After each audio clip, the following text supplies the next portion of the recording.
Hey guys, Mike Watson from Catalyst Fitness and the Catalyst Method. Catalyst Fitness has been in business since 2005. We started as a gym for people who loved lifting weights and working hard, people who didn't care if there were mirrors on the wall or not. Since then, a lot of things have stayed the same, but recently a lot of these things are changing. For the past 14 years, we were affiliated with the CrossFit brand, but we cut ties with them a few years ago because we no longer felt that this model reflected the needs or the values of our customers and our community. We wanted to serve our community better, so our model has evolved to do that. Our model has evolved because of our mission, and I want to tell you about our mission.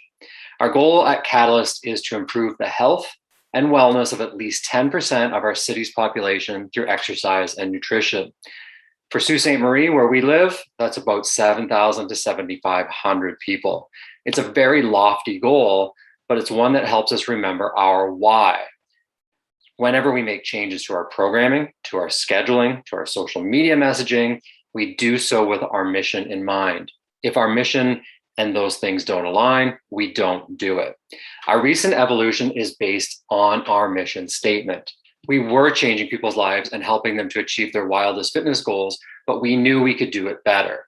Our programming has changed and our focus is now on overall health, wellness, and longevity than it is about who can do the most burpees. That's where our heart rate based training comes in.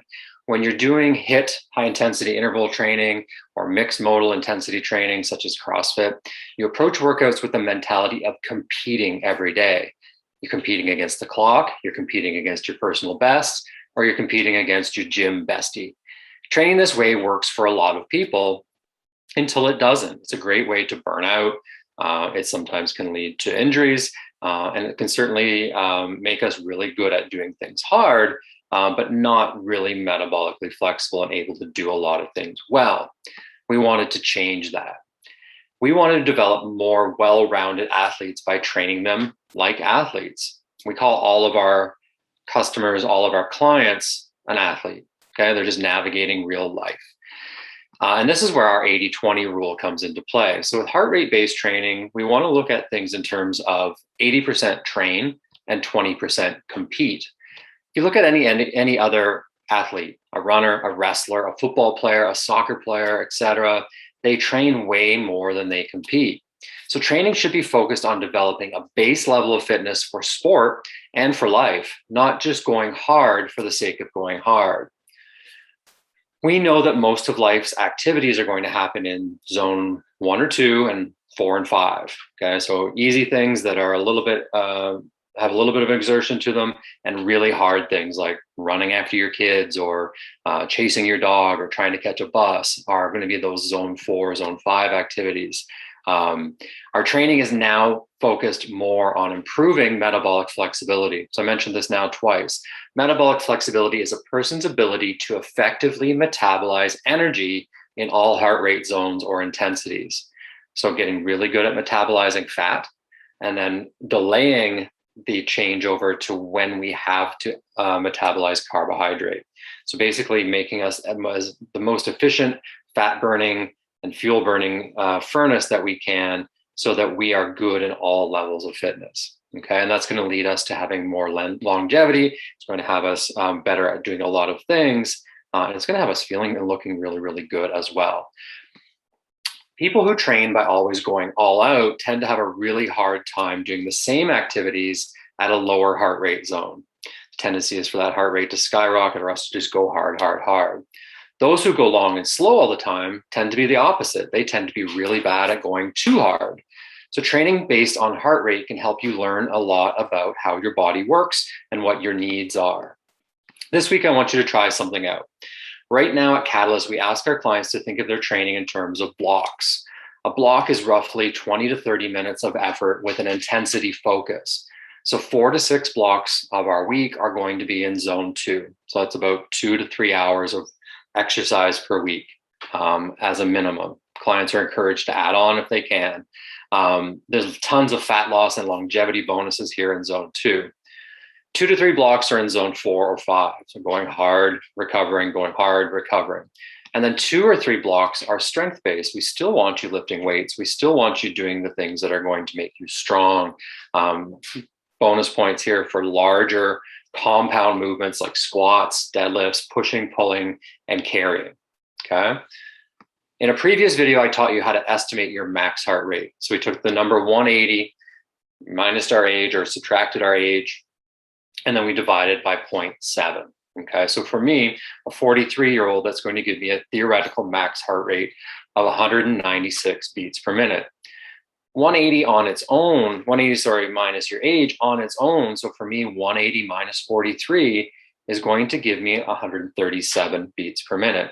It's going to give me 70% of my max heart rate. This is going to be the top end of my zone 2.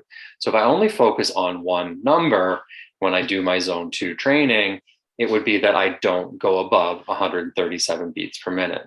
Doesn't matter what color my watch turns. It doesn't matter what color the screen on the gym turns. This is going to be my range when I do my zone 2 work. There are probably some of you at home that say, well, I don't have a heart rate monitor, and that's okay. You can start to train in this manner without having a fancy heart rate monitor or watch. So what I want you to do if you're in this pool is I want you to try this week by maintaining a moderately intelligent conversation the entire time you're doing your walk, your run, your bike, or your workout in the gym, okay? It should be that if you were having a conversation while riding your bike and you were talking to somebody on the phone, they would kind of not know that you were working out, but they know you were up to something. You might be a little, breathing a little bit more than normal, but it wouldn't sound like you were panting and working out and sweating on the other end of the line. I want you to start simple. Simple, simple, simple.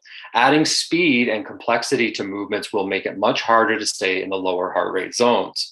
I want you to think about like doing air squats before adding weight, and doing thrusters are going to be more complex.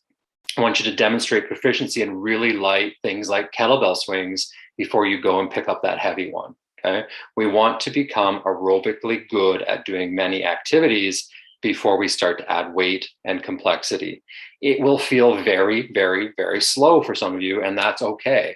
You will get better at working at this intensity as your capacity and your aerobic capacity improves for doing those movements. You will literally be able to do more work at a lower heart rate. It's amazing.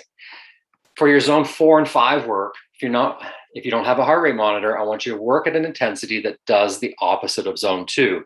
I want you to get yourself out of breath. I want you to get sweaty. I want you to feel like you couldn't talk to me if you needed to.